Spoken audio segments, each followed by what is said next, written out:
ನೋಡಿ ಸ್ನೇಹಿತರೆ, ಗೃಹಲಕ್ಷ್ಮಿ ಯೋಜನೆಯ ಪ್ರತಿಯೊಂದು ಫಲಾನುಭವಿಗಳಿಗೆ ಸರ್ಕಾರದಿಂದ ಹೊಸ ವರ್ಷಕ್ಕೆ ಭರ್ಜರಿ ಗುಡಿಸ್ತಾ ಕೊಟ್ಟಿತ್ತು. ಈಗಾಗಲೇ ಫಲಾನುಭವಿಗಳ ಬ್ಯಾಂಕ್ ಖಾತೆಗೆ 3 ತಿಂಗಳ 6,000 ಹಣ ಜಮಾ ಆಗಿದೆ. ಹಣ ಜಮಾ ಆಗಿದೆ ಅನ್ನೋದಕ್ಕೆ ನಾನು ನಿಮಗೆ ಒಂದು ಪ್ರೂಫ್ ಕೂಡ ಕೊಡ್ತಾ ಇದ್ದೀನಿ. ಫಲಾನುಭವಿಗಳಿಗೆ ಬಂದಿರುವಂತಹ ಒಂದು ಹಣಕ್ಕೆ ಒಂದು ಬ್ಯಾಂಕ್ ಸ್ಟೇಟ್ಮೆಂಟ್ ಕೂಡ ನಾನು ಇವಾಗ ಸ್ಕ್ರೀನಲ್ಲಿ ಹಾಕ್ತಾ ಇದ್ದೀನಿ. ನಿಮ್ಮ ಬ್ಯಾಂಕ್ ಖಾತೆಗೂ ಕೂಡ ಸರ್ಕಾರ ಈ ಗೃಹಲಕ್ಷ್ಮಿ ಯೋಜನೆಯ 3 ತಿಂಗಳ 6,000 ಹಣನ ಜಮಾ ಮಾಡಲಿದ್ದು, ನಾಳೆ ಭಾನುವಾರ ಜನವರಿ 4ರಂದು ಕರ್ನಾಟಕದ 26 ಜಿಲ್ಲೆಗಳಿಗೆ ಈ ಗೃಹಲಕ್ಷ್ಮಿ ಯೋಜನೆಯ 6,000 ಹಣನ ಸರ್ಕಾರ ಜಮಾ ಮಾಡ್ತಾ ಇದೆ. ಹಾಗಾದರೆ ಬನ್ನಿ ಸ್ನೇಹಿತರೆ, ಯಾವ ಫಲಾನುಭವಿಗಳಿಗೆ ಹಣ ಬರ್ತಾ ಇದೆ ಮತ್ತು ಈ 6,000 ಹಣಕ್ಕೆ ಸರ್ಕಾರ ಜಾರಿಗೆ ತಂದಿರುವ ನಿಯಮಗಳು ಏನು ಅಂತ ಕೂಡ ತಿಳಿಸ್ಕೊಡ್ತಾ ಇದ್ದೀನಿ.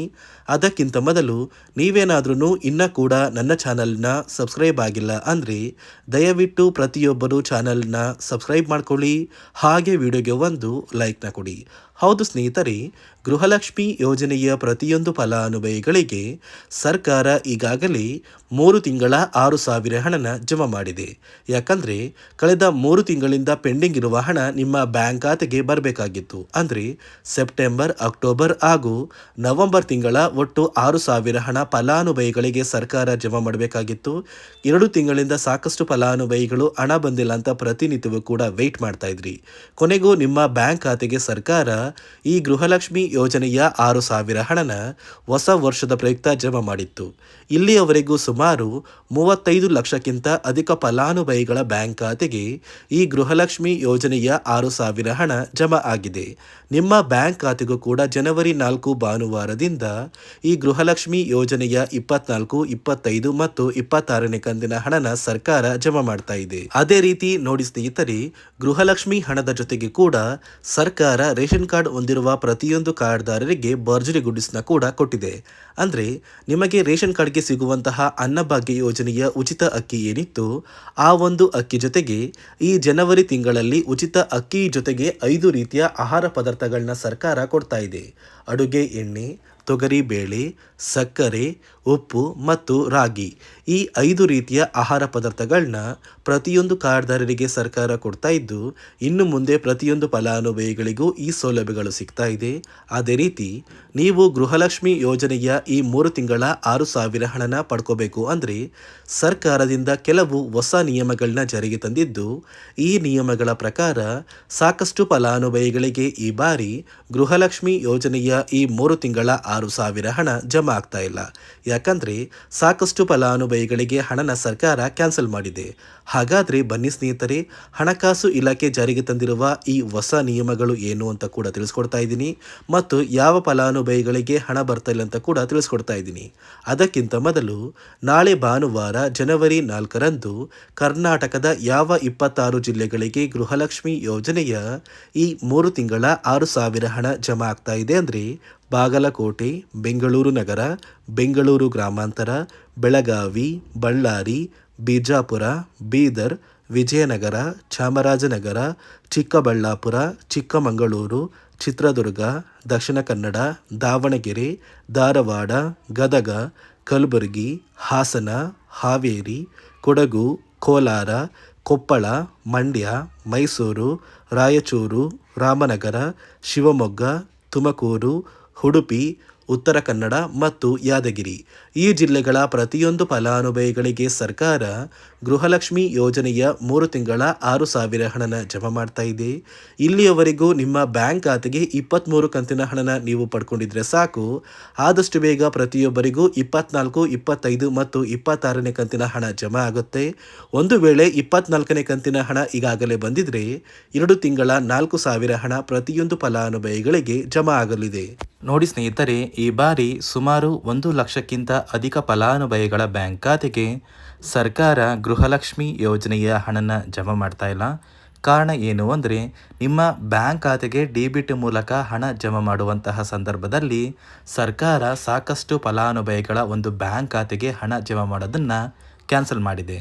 ಯಾಕಂದರೆ ಇತ್ತೀಚೆಗೆ ಹಣಕಾಸು ಇಲಾಖೆ ಜಾರಿಗೆ ತಂದಿರುವ 5 ನಿಯಮಗಳ ಆಧಾರದ ಮೇಲೆ ಪ್ರತಿಯೊಂದು ಫಲಾನುಭವಿಗಳಿಗೆ ಸರ್ಕಾರ ಈ ಒಂದು ಹಣನ ಜಮಾ ಮಾಡ್ತಾ ಇದ್ದು, ಯಾರೆಲ್ಲ ಫಲಾನುಭವಿಗಳು ಈ ನಿಯಮಗಳನ್ನ ಪಾಲಿಸಿಲ್ಲ, ನಿಮ್ಮ ಬ್ಯಾಂಕ್ ಖಾತೆಗೂ ಕೂಡ ಹಣ ಜಮಾ ಆಗೋದಿಲ್ಲ. ಹಾಗಾದರೆ ಬನ್ನಿ ಸ್ನೇಹಿತರೆ, ಸರ್ಕಾರ ಜಾರಿಗೆ ತಂದಿರುವ ಆ 5 ಹೊಸ ನಿಯಮಗಳು ಏನು ಅಂತ ನಾನು ನಿಮಗೆ ತಿಳಿಸ್ಕೊಡ್ತಾ ಇದ್ದೀನಿ. ನೋಡಿ ಸ್ನೇಹಿತರೆ, ಮೊದಲನೆಯ ಒಂದು ನಿಯಮ ಬಂದು ಸಾಕಷ್ಟು ಫಲಾನುಭವಿಗಳು ಹೊಂದಿರುವಂತಹ ಒಂದು ರೇಷನ್ ಕಾರ್ಡ್ ಏನಿದೆ, ಆ ಒಂದು ರೇಷನ್ ಕಾರ್ಡ್ನ ಮನೆಯ ಸದಸ್ಯರ ಪ್ರತಿಯೊಬ್ಬರ ಒಂದು ಆಧಾರ್ ಕಾರ್ಡ್ನ ನಿಮ್ಮ ರೇಷನ್ ಕಾರ್ಡ್ಗೆ ಕಡ್ಡಾಯವಾಗಿ ಲಿಂಕ್ ಮಾಡಿಸ್ಬೇಕು. ಅಂದರೆ ಈ ಒಂದು ಲಿಂಕ್ ಮಾಡಿಸುವಂತಹ ಒಂದು ಪ್ರೊಸೀಜರ್ಗೆ ಸರ್ಕಾರ KYC ಅಂತ ಕರೀತಾರೆ. ನಿಮ್ಮ ರೇಷನ್ ಕಾರ್ಡ್ಗೆ ಇನ್ನೂ ಸಹ KYC ಆಗಿಲ್ಲ ಅಂದರೆ ನಿಮ್ಮ ಬ್ಯಾಂಕ್ ಖಾತೆಗೆ ಸರ್ಕಾರ ಮುಂದಿನ ದಿನಗಳಲ್ಲಿ ಗೃಹಲಕ್ಷ್ಮಿ ಯೋಜನೆಯ ಹಣನ ಕ್ಯಾನ್ಸಲ್ ಮಾಡುತ್ತೆ. ಅದೇ ರೀತಿ ಎರಡನೆಯ ಒಂದು ನಿಯಮ ಬಂದು ಸಾಕಷ್ಟು ಫಲಾನುಭವಿಗಳು ಕಳೆದ 3 ತಿಂಗಳಿಂದ ಸರ್ಕಾರದಿಂದ ಬರ್ತಾ ಇರುವಂತಹ ಒಂದು ರೇಷನ್ ಏನಿದೆ, ಅಂದರೆ ಉಚಿತ ಅಕ್ಕಿ ಏನಿದೆ, ಈ ಒಂದು ರೇಷನ್ನ ಪಡ್ಕೋತಾ ಇಲ್ಲ. ಒಂದು ವೇಳೆ ಕಳೆದ 3 ತಿಂಗಳಿಂದ ನೀವು ರೇಷನ್ನ ಪಡ್ಕೊಂಡಿಲ್ಲ ಅಂದರೆ ಸರ್ಕಾರ ನಿಮ್ಮ ಬಳಿ ಇರುವಂತಹ ಒಂದು ರೇಷನ್ ಕಾರ್ಡ್ನ ಕ್ಯಾನ್ಸಲ್ ಮಾಡುತ್ತೆ. ನಿಮ್ಮ ರೇಷನ್ ಕಾರ್ಡ್ನ ಸರ್ಕಾರ ಕ್ಯಾನ್ಸಲ್ ಮಾಡಿದ್ರೆ ನಿಮ್ಮ ಬ್ಯಾಂಕ್ ಖಾತೆಗೆ ಗೃಹಲಕ್ಷ್ಮಿ ಯೋಜನೆಯ ಹಣ ಇರ್ಬೋದು ಮತ್ತು ಸರ್ಕಾರದಿಂದ ಬರುವಂತಹ ಒಂದು ಸೌಲಭ್ಯಗಳನ್ನ ನೀವು ಕಳ್ಕೋಬೇಕಾಗುತ್ತೆ. ಅದೇ ರೀತಿ ಮೂರನೆಯ ಒಂದು ನಿಯಮ ಬಂದು ನೋಡಿ ಸ್ನೇಹಿತರೆ, ನಿಮ್ಮ ಬಳಿ ಇರುವಂತಹ ಒಂದು ಆಧಾರ್ ಕಾರ್ಡ್ ಏನಿದೆ, ಆ ಒಂದು ಆಧಾರ್ ಕಾರ್ಡ್ನ ಕಳೆದ 15 ವರ್ಷಗಳಲ್ಲಿ ನೀವು ಯಾವುದೇ ರೀತಿಯ ಒಂದು ತಿದ್ದುಪಡಿನ ಮಾಡಿಸಿಲ್ಲ ಅಂದರೆ ನಿಮ್ಮ ಬ್ಯಾಂಕ್ ಖಾತೆಗೆ ಸರ್ಕಾರ ಗೃಹಲಕ್ಷ್ಮಿ ಯೋಜನೆಯ ಹಣನ ಕ್ಯಾನ್ಸಲ್ ಮಾಡುತ್ತೆ. ಯಾಕಂದರೆ ಸರ್ಕಾರದಿಂದ ಬಂದಿರುವಂತಹ ಒಂದು ಆದೇಶದ ಪ್ರಕಾರ ಪ್ರತಿಯೊಂದು ಫಲಾನುಭವಿಗಳು ಕಳೆದ 15 ವರ್ಷಗಳಲ್ಲಿ ಯಾವುದೇ ರೀತಿಯ ಒಂದು ತಿದ್ದುಪಡಿನ ನಿಮ್ಮ ಆಧಾರ್ ಕಾರ್ಡ್ಗೆ ನೀವು ಮಾಡಿಸಿಲ್ಲ ಅಂದರೆ ಕಡ್ಡಾಯವಾಗಿ ಆದಷ್ಟು ಬೇಗ ನಿಮ್ಮ ಆಧಾರ್ ಕಾರ್ಡ್ಗೆ ತಿದ್ದುಪಡಿನ ಮಾಡಿಸಿ. ಅದೇ ರೀತಿ ನಾಲ್ಕನೆಯ ಒಂದು ನಿಯಮ ಬಂದು ನಿಮ್ಮ ಕುಟುಂಬದ ಒಂದು ವಾರ್ಷಿಕ ಆದಾಯ 7 ಲಕ್ಷಕ್ಕಿಂತ ಕಡಿಮೆ ಇರಬೇಕು. ಒಂದು ವೇಳೆ ನಿಮ್ಮ ಕುಟುಂಬದ ವಾರ್ಷಿಕ ಆದಾಯ 7 ಲಕ್ಷಕ್ಕಿಂತ ಜಾಸ್ತಿ ಇದ್ದರೆ ನಿಮ್ಮ ಬ್ಯಾಂಕ್ ಖಾತೆಗೆ ಸರ್ಕಾರ ಗೃಹಲಕ್ಷ್ಮಿ ಯೋಜನೆಯ ಹಣನ ಕ್ಯಾನ್ಸಲ್ ಮಾಡುತ್ತೆ. ಅದೇ ರೀತಿ ಐದನೆಯ ಒಂದು ನಿಯಮ ಬಂದು ನಿಮ್ಮ ಕುಟುಂಬದ ಸದಸ್ಯರು ಅಥವಾ ಗೃಹಲಕ್ಷ್ಮಿ ಯೋಜನೆಯ ಫಲಾನುಭವಿಗಳು ಯಾರು ಕೂಡ ಸರ್ಕಾರಿ ನೌಕರರಾಗಿ ಕಾರ್ಯನಿರ್ವಹಿಸ್ತಾ ಇರಬಾರ್ದು. ಒಂದು ವೇಳೆ ನಿಮ್ಮ ಕುಟುಂಬದಲ್ಲಿ ಯಾರೇ ಆಗಿದ್ರೂ ಸರ್ಕಾರಿ ನೌಕರರಾಗಿ ಕಾರ್ಯನಿರ್ವಹಿಸ್ತಾ ಇದ್ದರೆ ನಿಮ್ಮ ಬ್ಯಾಂಕ್ ಖಾತೆಗೆ ಗೃಹಲಕ್ಷ್ಮಿ ಯೋಜನೆಯ ಹಣ ಕ್ಯಾನ್ಸಲ್ ಆಗುತ್ತೆ. ಈ 5 ನಿಯಮಗಳ ಆಧಾರದ ಮೇಲೆ ಪ್ರತಿಯೊಂದು ಫಲಾನುಭವಿಗಳಿಗೆ ಸರ್ಕಾರ ಹಣ ಜಮಾ ಮಾಡ್ತಾ ಇದೆ. ಒಂದು ವೇಳೆ ನೀವು ಈ 5 ನಿಯಮಗಳನ್ನ ಪಾಲಿಸಿಲ್ಲ ಅಂದರೆ ನೀವು ಕೂಡ ಗೃಹಲಕ್ಷ್ಮಿ ಯೋಜನೆಯ ಹಣದಿಂದ ವಂಚಿತರಾಗಬೇಕಾಗುತ್ತೆ. ನೋಡಿ ವೀಕ್ಷಕರೇ, ಕೊನೆಗೂ ಸರ್ಕಾರದಿಂದ ಜನವರಿ 4 ಅಂದರೆ ನಾಳೆ ಭಾನುವಾರದಿಂದ ಗೃಹಲಕ್ಷ್ಮಿ ಯೋಜನೆಯ 3 ತಿಂಗಳ 6,000 ಹಣನ 26 ಜಿಲ್ಲೆಗಳ ಪ್ರತಿಯೊಂದು ಫಲಾನುಭವಿಗಳಿಗೆ ಜಮಾ ಮಾಡಲಿದ್ದು, ಪ್ರತಿಯೊಬ್ಬರು ಆದಷ್ಟು ಬೇಗ ಈ 6,000 ಹಣನ ಪಡ್ಕೋತೀರಾ ಮತ್ತು ಸರ್ಕಾರದಿಂದ ಬರುವಂತಹ ಉಚಿತ ಆಹಾರ ಪದಾರ್ಥಗಳು ಹೊಂದಿರುವಂತಹ ಇಂದಿರಾ ಕಿಟ್ ಕೂಡ ಪಡ್ಕೋತೀರಾ ಅಂತ ಹೇಳ್ತಾ, ಇದಿಷ್ಟು ಸರ್ಕಾರದಿಂದ ಬಂದಿರುವಂತಹ ಒಂದು ಮಾಹಿತಿಯಾಗಿದೆ.